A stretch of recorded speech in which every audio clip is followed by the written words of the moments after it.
Hey, so I'm looking at our progress because I consider that presser we do every day with the Ministry of Health almost like a progress report. And I kind of wrote this down, and we are at 374 confirmed cases. Our recoveries at 124, and our deaths at 14. I was having a conversation with a friend the other day about these numbers when we were at about 270 something. And they told me, Caroline, really? And I said, there's two things you cannot hide. It doesn't matter who you are. You cannot hide overflowing hospitals. You cannot. Remember the few times we've had cholera, measles, drama like that? You cannot hide these things. And if Kenyans were falling sick from this illness and the nature of it and how quickly it progresses, we would be having, and I hate to say this, people collapsing on the streets. And that you cannot hide. The other thing you cannot hide is real deaths. By the way, I need to remind all of us one thing, and I have said this and I want to go on record once again. I've told my friends, I've told my family, if I should fall sick, take me to Kenyatta National Hospital or Bagathi. Don't take me to some fancy private hospital because I'm too cool for the room and then I don't end up getting the treatment I need. I believe that all efforts right now are galvanized in government, and it is important that I'm in the right place. But just back to our numbers, a reality. The other thing you cannot hide is that we have never woken up to 22 pages of obituaries.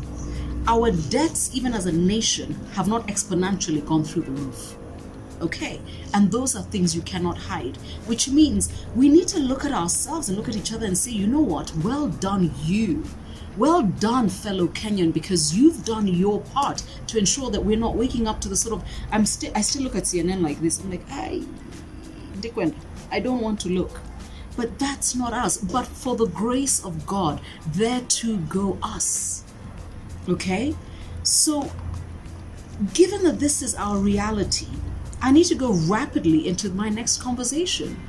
Mutahi Kagwe, really $100 to get a COVID-19 test at Nairobi Hospital? I need to put this out there. Number one, I do not believe anyone should gain commercially from COVID-19. Number two, I believe COVID-19 is a national issue, is a national medical issue, and also a national security issue.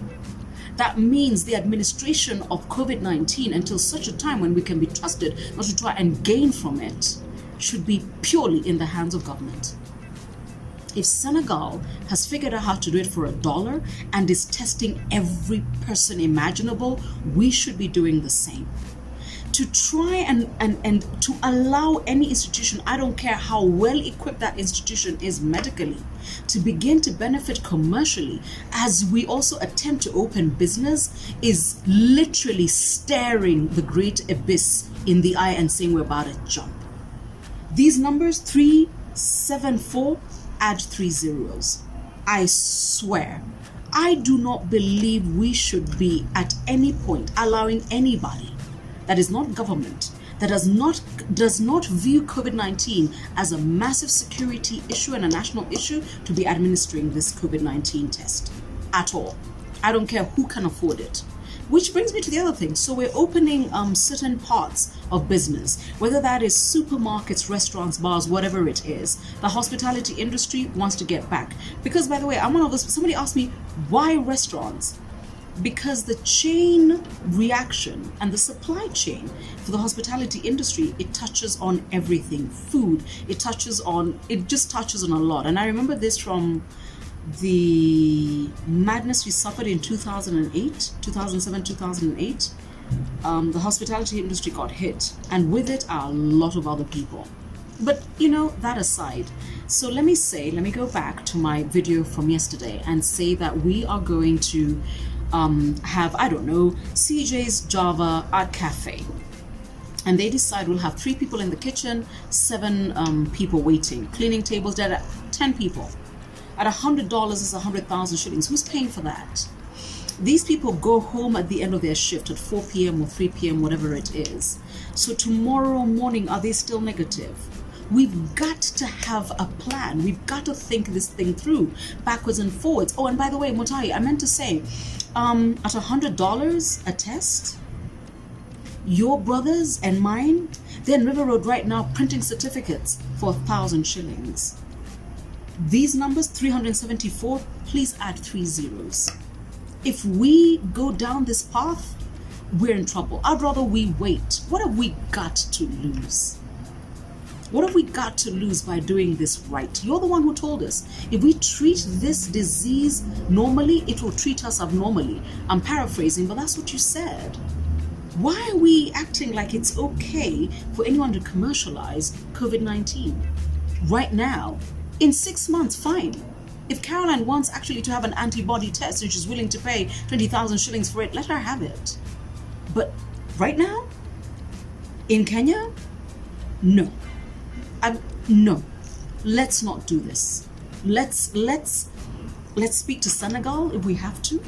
Maybe we don't speak good French. Let's find who can and figure out how we do this at $1.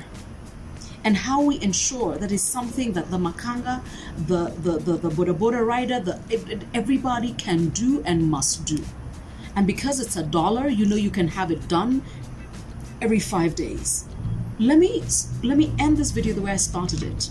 Today is the 28th of April 2020. Kenya's numbers stand as follows: 374 total confirmed, total recovered 124, deaths 14.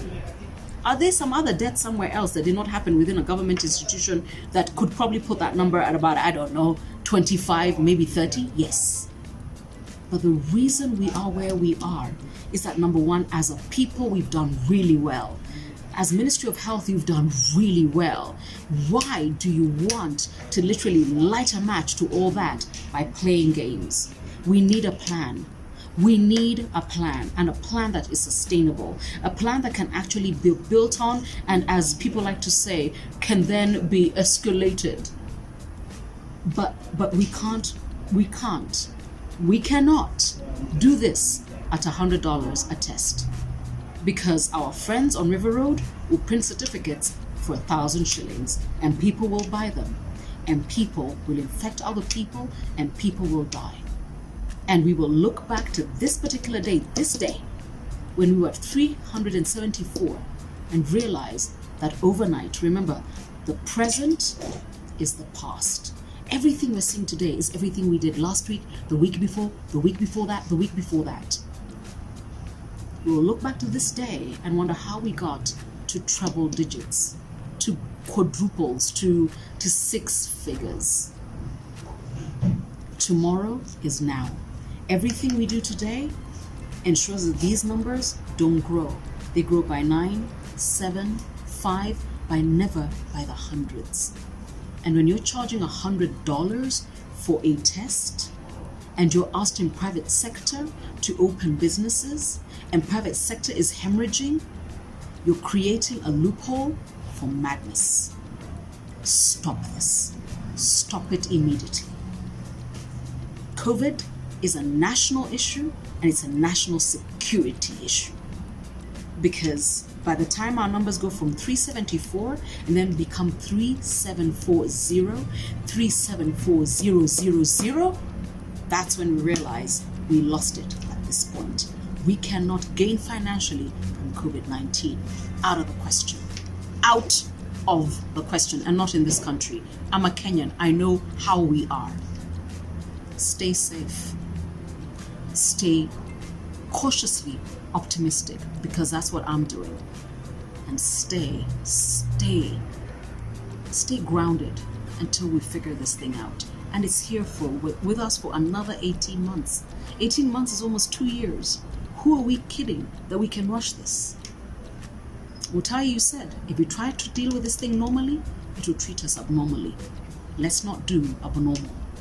Nobody should be administering COVID-19 tests if they are not cleared by government, and also the test has to be affordable, because the minute it becomes contraband, because that's what we're doing, we're making it contraband, then it will find an illegal arm, and then we're in trouble.